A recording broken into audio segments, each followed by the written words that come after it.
The Book of Colossians, chapter 3. If then you were raised with Christ, seek those things which are above, where Christ is, sitting at the right hand of God. Set your mind on things above, not on things on the earth. For you died, and your life is hidden with Christ in God. When Christ, who is our life, appears, then you also will appear with him in glory. Therefore put to death your members which are on the earth: fornication, uncleanness, passion, evil desire, and covetousness, which is idolatry. Because of these things the wrath of God is coming upon the sons of disobedience, in which you yourselves once walked when you lived in them. But now you yourselves are to put off all these: anger, wrath, malice, blasphemy, filthy language out of your mouth. Do not lie to one another, since you have put off the old man with his deeds, and have put on the new man, who is renewed in knowledge according to the image of him who created him. Where there is neither Greek nor Jew, circumcised nor uncircumcised, barbarian, Scythian, slave nor free, but Christ is all and in all.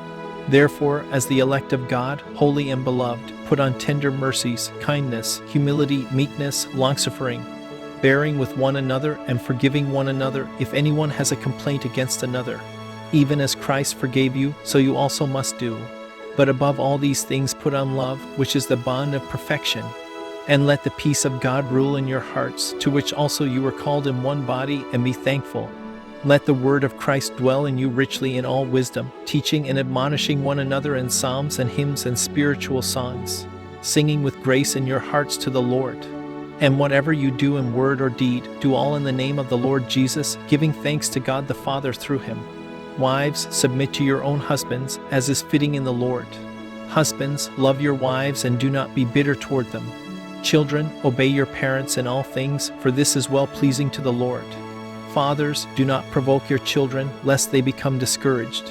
Bondservants, obey in all things your masters according to the flesh, not with eye service, as men pleasers, but in sincerity of heart, fearing God.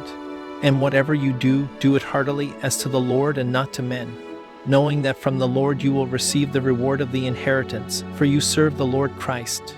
But he who does wrong will be repaid for what he has done, and there is no partiality.